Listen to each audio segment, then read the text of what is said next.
Hello viewers, welcome back to Rajka Garage. After a long time, after almost 2 weeks, I'm posting this video. This is going to be a little lengthy one, and this is going to cover the most famous or talked about topic, which is the highness not being able to do high altitudes or do perform well in high altitudes. So I saw a lot of videos. There have been a lot of videos making rounds of Facebook and other WhatsApp groups of highness, which I am part of. And I'll start with there was some recommendation given by one of the YouTube users. I think his name is Abhishek. Abhishek, I hope you don't mind me using your reference. And another video by the Suffer Pay person. I seriously I don't know his name, but I hope you guys don't mind me taking your references. That the highness was not able to, we saw, in fact, in the Suffer Pay video, we saw that it was actually struggling, and initially I thought it was something to do with the traction control system, but it is not. It was actually high altitudes. So let me start first with the correction, and then I will talk about why this is happening with the highness, and then what is my recommendation, and I believe it will work. Now let's start with the correction. In the video that we saw, where I'm sorry, I'll just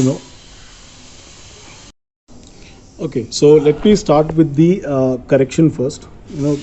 Now like Abhishek mentioned, I hope I'm taking the right name.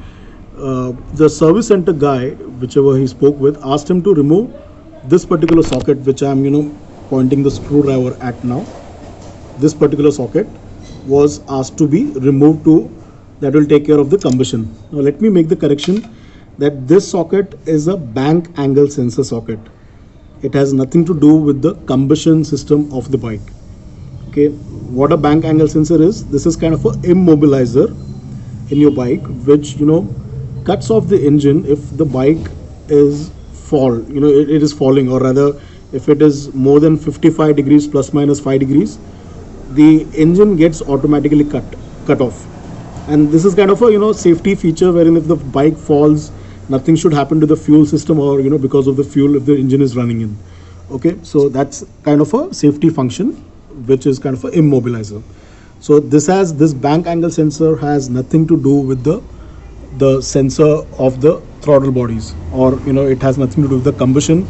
The only reason I feel it would have worked is this sensor has a the positive of this sensor is a common wire that is used on the throttle body sensors as well. Okay, that's one of the reasons. And these throttle bodies, I'll show you on the other side. In an EFI system, there are two main components that you'll find in any EFI, which is one of them is the throttle body sensor position, which is TPS, throttle position sensor, and the other one is a MAP sensor, which is the manifold absolute pressure. Now what happens, these sensors, they work within a voltage range. It's the TPS especially, it's a I'll say it's kind of a potentiometer or a potential switch, wherein it works within a voltage range of 7.7 volts to almost 4.5 volts or 5 volts, and that's standard across automobiles.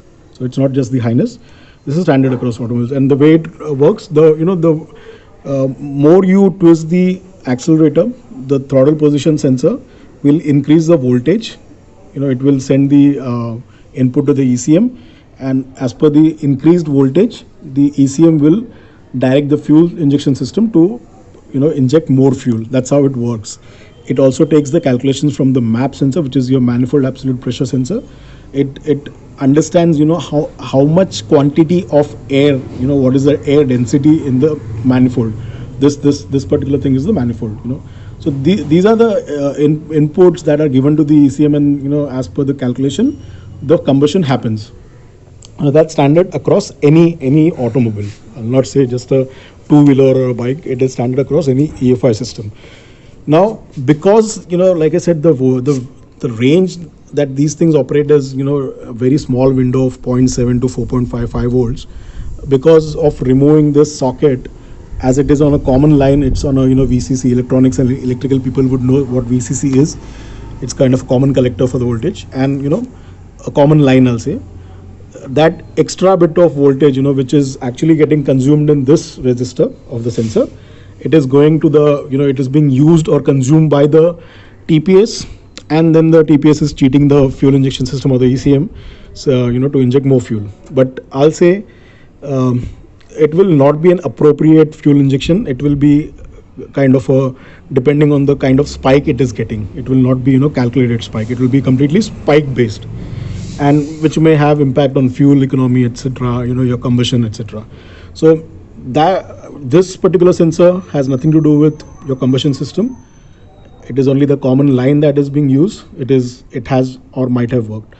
And let me come to the recommendation part. What my recommendation would be. Now, first of all, these machines are BS6 machines, okay, which are designed to run more leaner. The engine combustion is designed to run more leaner. When I say leaner, more parts of air compared to what earlier day engines used to run at. So hypothetically, I'll say if a BS4 engine would be running at 1 part of fuel and 17 part of oxygen or air, a BS6 engine would do that at 1 part of fuel and 18 or maybe 19 parts, not 19 but 18 parts of air. That's hypothetically, okay.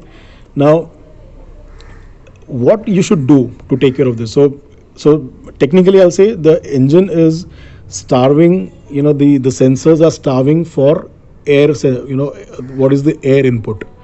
And the reason the engine is starving for air input is this filter. Now this filter is a viscous type paper element filter. Now when I say viscous type, these filters have a, these are kind of oil layer based filters, wherein if you see, I'll just try to rub my finger on this. So if you can see, there is a shine on my finger, okay. Now this oil is put on the filter by the manufacturer, so that does get trapped. Now what you can do, the recommendation, buy a extra filter whenever you're going on high altitudes.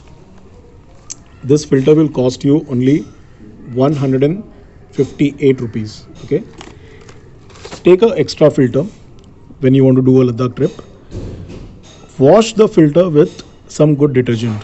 Use, dip the filter in Ariel water, Ariel powder में डाल के उसको 15 minutes wash करो. उसके बाद clean it with, I'll say, wash it with clean water, and then let it dry completely.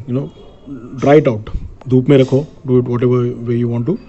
Use vacuum cleaner, hot air, whatever. And then use that filter. What it will do, this viscous filter, it is actually kind of a restrictive filter. It restricts the airflow towards the engine. It provides enough or sufficient air that the engine needs to run, but at normal conditions. Because it's BS6, when you go higher altitudes, even in the the minorest, the smallest change in the flow will confuse the map and the TPS, and then these kind of things will happen. The bike will start missing. It would not the engine would not want to rev. These kind of things will happen. By washing, though it may sound like I'll say a desi tarika, but it does not make, it is not a risky thing as such. The only thing is, a free flow kind of a filter should not be used for longer periods. You can replace it every 5,000 kilometers. Viscous filters can be used for longer durations. So by washing the filter, you can make it free flow. That will, it will work like a KNH filter, and or I don't know what are they called, KNN or KNH, whatever. I never believed in those things, but those prices rather. You can make your regular filter like a KNN or KNH filter. Okay, so that's one of the things you can do, and I'm pretty sure that this will work. Okay, because besides a couple of fellows who did this recently went to Ladakh and faced this problem, there have been people before them as well. I mean, Highness did not come in May or June that we found that that's the problem. In fact, one of our, I'll say, the great man Roshan Salim, who's been posting of his photos of his wonderful trip that he had, he went there quite before, and I did not hear any problems from him and other people as well, but few people face this problem. And using this free flow filter should take care of the issue. I hope I have been able to, logically explain this, and the recommendation will definitely work. This is about that extra bit of air that these sensors need, to work appropriately, which is getting choked at higher altitudes because of the, uh, the less or the thin air density and lack of oxygen. And that's because of the BS6 engines. So I am sure there will be a lot of people who would want to debate, or if anybody has any questions, please feel free to drop in a comment. I'm happy to answer. And I hope this video is already now 9 minutes. So let me cut it short or end the video here itself. Thank you for watching. I hope this helps people who want to do Ladakh trips, and happy riding.